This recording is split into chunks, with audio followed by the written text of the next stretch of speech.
All right, good morning, everybody. Finally back today after 4 straight no trading days for me last week due to the day job. So coming in a little bit rusty, and the rust bit me for sure today. Let's break down the red day.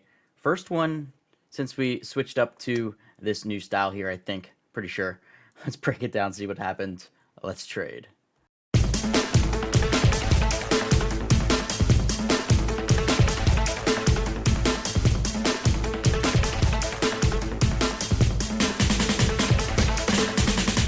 Guys, so bit rusty this morning, made some dumb decisions that normally would have been so easy to avoid. First one here being on Facebook, and the chart itself was pretty nice, and that's pretty much all I looked at, which was the mistake. But the problem was I did not look at the daily chart, and it was pretty obvious where it was going at the time. 340 on the daily chart was that next perfect line in the sand there of previous days tops and lows, and perfect line in the sand there for 340. So in hindsight, definitely getting into this one too early, and had I been on my game and looking at the daily chart, would have been pretty easy for me to wait on this one a bit longer rather than get in early like it did. So started this one way too early here on Facebook, got in 200 there at 336.13 after 2 entries.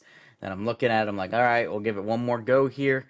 In another 100 there, got my average up to 336.75. And then here's the next mistake is I go ahead and decide to put my stop at 339.50 instead of over 340, which was that line in the sand. So the correct stop there would have been over 340, but my P&L was getting a little bit more to the big side than I really wanted it to. So I decided to put it a little bit lower than that. And let's see what's going to happen here. We are going to get stopped out for the $832 loss. But then, of course, it's going to work perfectly right off of that 340 and come all the way back down. So that was frustrating just because it's all my fault and was easily avoidable on the lost. Next trade today was on NVEI. This was a decent one. This one was popping on Vaughn here, volume out of nowhere. Big move up 4 points in one candle here. This is the 1 minute chart that we're looking at. So go ahead and get a short there at 64.50 basically, and this thing's moving quickly. So I'm like, you know what? If it comes back down quickly underneath of 63, I think I would be happy with that win, make a little bit of the loss back from Facebook and move on. So I load up 63 in my limit order there, and now I'm just watching the level 2 to see if it comes under 63. There it was. So click the button and get a fill there at 62.90. Now, the only unfortunate thing about this one is it came all the way back down into the 60s. So left, 2.5 points or so there, but made a little bit of money back, making 160 here on that trade on NVEI. Next trade was on TRHC. So I was looking at this one, and this was in that price range and share availability that I can be a little bit more aggressive and plan to get a little bit more aggressive on it. So I start with 300 shares here at 14.72. It's now moved from 13.20s all the way up towards 15, and 15 was a pretty good daily treble, daily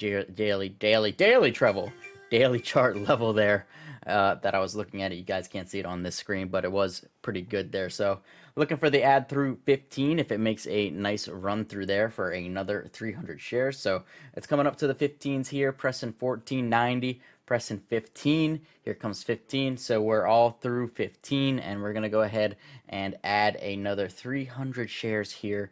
Right there, got that at 15.13, and then I'm looking actually for the final on a push towards 16. I think it got up to like 15.60, and I did not get the add in there, which would have made this a beautiful, beautiful trade. Yeah, there it is, topping out at 15.60. So would have liked to have gotten an add a bit higher than that, really, because my short below that was around 15.20. So it starts coming down, and I originally had an order out to take the whole thing just at 14.60, which was below both of my entries, but then I thought to myself, no, that's not what you're supposed to be doing. You're supposed to take a partial and let the remaining shares ride. So I canceled that order out, and I load up 500, and I put those out a little bit higher just to take some of my risk off the table there in case it doesn't decide it wants to go down any further, and we lock in $67 with 100 shares, still left there for the fade of the short.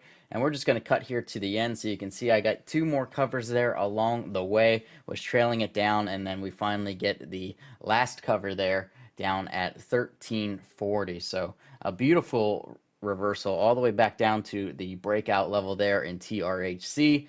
Played it okay. Would have liked to leave maybe a little bit more shares there for the fade, but made back 175 on that one. Then the second dumb move of the day was here on SGMA. This one was popping up nicely here, and once again I didn't look at the daily chart, and since I wasn't here last week, I didn't know that SGMA was a huge boomer off of last week. It looked like a normal chart there just looking at the 1 minute. So it comes unhalted 10 minutes later, and I decide if it flushes under 16, I'll probably just close it out to take a small loss. But at the same time, if it's going to move back up and looks like it's going to break out to new highs, I'm going to close it out as well there. I'm not going to mess around with this one anymore. So it starts popping back up here, and I just closed that one out there at 1680-ish for a $100 loss, and that's going to result in a minus $600 day. So, you know, not great, but certainly nothing we can't come back from, and it's just a lost day basically, and kind of a reminder to lock yourself in, think about things when coming back off a break. Certainly things that I could have avoided there easily on both losses and done a little bit better on the wins as well. So that's going to do it for me today, guys. If you do enjoy these videos, make sure you hit like and subscribe. See you later.